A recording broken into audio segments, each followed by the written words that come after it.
Hi friends, அனைவருக்கும் வணக்கம். இப்போ எங்கே வந்திருக்கேன்னு பார்த்தீங்கன்னா கல்லணைக்கு வந்திருக்கேன். இது வந்து கோயிலடி பாதை. திருக்காட்டுப்பள்ளி டு கல்லணை 1/2 hour தான். இங்கே தான் வந்து பஸ் இறக்கி விடுவாங்க. கரிகால சோழன் மணிமண்டபத்தை பாருங்கள். நான் உள்ளே போகலை, எனக்கு டைம் ஆயிடுச்சுன்னு வெளிலே இருந்து வீடியோ எடுத்தேன். நல்லாயிருக்கும். இல்லைன்னா போனால் ஒரு 1/2 hour ஆகும். அதனால் நான் உள்ளே போகலை. பக்கத்துலேயே ஒரு ஐயப்பன் கோயில், ஒரு அம்மன் கோயில் இருக்கும். நல்லா இயற்கையாக இருக்கும். போனால் நல்லா ஃபேமிலியோடு போயிட்டு என்ஜாய் பண்ணிவிட்டு வரலாம். பாருங்கள், உள்ளே வந்து நல்லா கரிகாலன் சோழன் வந்து யானையில் இருப்பாங்களே அந்த இதெல்லாம் இருக்கும். சில ஹிஸ்ட்ரி வரலாறு எல்லாமே இருக்கும். அதான் ஐயப்பன் கோயில், அம்மன் கோவில். அப்படியே ஸ்ட்ரெயிட்டாக போனீங்கன்னா கரிகால சோழன் யானை மேலே உட்காந்துருக்கிற சிலை வந்துடும். இதுதான் கோயிலடி பாதை.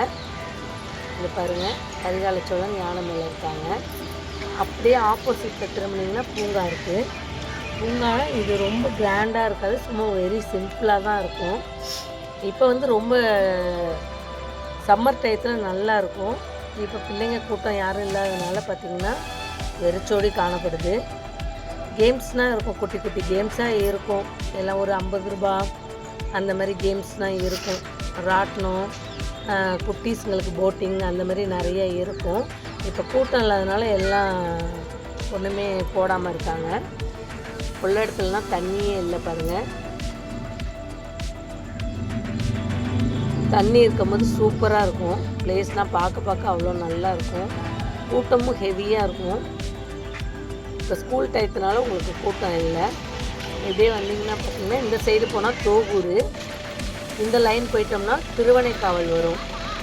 திருச்சி டு திருவனைக்காவல் போகிற லைன். அந்த சைடு போனீங்கன்னா திருவரம்பூர் போகலாம்.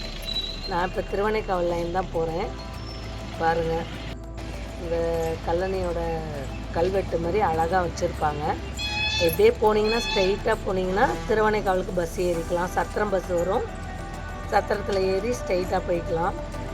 தண்ணினா ரொம்ப இல்லை, கம்மியாக தான் இருந்துச்சு. இங்கேருந்து பார்த்தாவே அந்த மணிமண்டபம் நல்லா தெரியும். அதனால் இது ஒரு அழகான அமைப்பாக இருக்கும். இயற்கை சூழலாக கொள்ளிடக்கரை காவேரி கரைக்கு அமைஞ்சிருக்கிறதுனால ரொம்ப ரொம்ப ரொம்ப நல்லாயிருக்கும். இதை விட எங்களுக்கு ரொம்ப ரொம்ப பிடிச்சது இந்த கல்லணை கருப்பு கோவில் தான். யார் வந்தாலுமே இந்த கல்லணை கருப்பை வணங்கிட்டு தான் போவாங்க. நினைத்த காரியத்தை நினைத்தவுடன் நடத்தி தருவார்.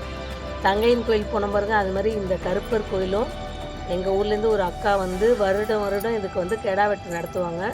அவங்களோடனா நாங்கள் வந்திருக்கோம். அவ்வளோ நல்லாயிருக்கும். காவேரி ஆற்று நதிக்கரையில் அந்த தண்ணியிலே அமைஞ்சிருக்கிறதுனால அது ஒரு அவ்வளோ ஒரு இயற்கையாக இருக்கும். எங்கள் அம்மா ரொம்ப ரொம்ப விரும்பி கும்பிடுவாங்க. ஏன்னா நாங்கள் எங்கள் அம்மா ஸ்ரீரங்கத்துலேருந்து பூ வாங்கிட்டு வரும்போதுனா கல்லணை கருப்பரை பார்த்து வணங்கிட்டு தான் வருவாங்க. ஒரு பேர் இந்த ஆர்த்தர்னு நினைக்கிறேன், எனக்கு அவ்வளோவா தெரியல. அவரோட சிலை இருக்கும். பாருங்கள், கொஞ்சமாக தண்ணி வந்துக்கிட்டு இருக்கு. இல்லாட்டி அவ்வளோ அழகாக ஆள் பறித்து ஓடும் தண்ணி இருந்துச்சுன்னா அவ்வளோ ஒரு நல்லா இருக்கும்.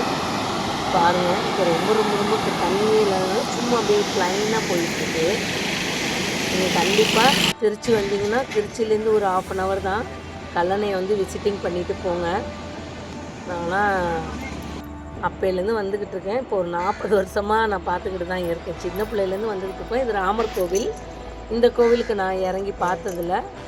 இன்ன வரைக்கும் மேலே இருந்து தான் பார்த்துக்கிட்டு இருக்கோம். இது லாக்கில் தான் இருக்கும், ரொம்ப ஓப்பனாக வச்சுருக்க மாட்டாங்க. கல்லணை கருப்பு கூட ஓப்பனில் இருக்கும். இங்கே பாருங்கள், இங்கே ட்ரெடிஷ்னல் ஸ்நாக்ஸ்னால் கிடைக்கும். சோளம், வெள்ளரி பிஞ்சு, கடலை, இலந்த பழம், நெல்லிக்காய், கொடுக்காப்பள்ளி எல்லாமே இருக்கும். என் சேனல் பிடிச்சிருந்தால் லைக் பண்ணி சப்போர்ட் பண்ணுங்கள். தேங்க்யூ ஃபார் வாட்சிங்.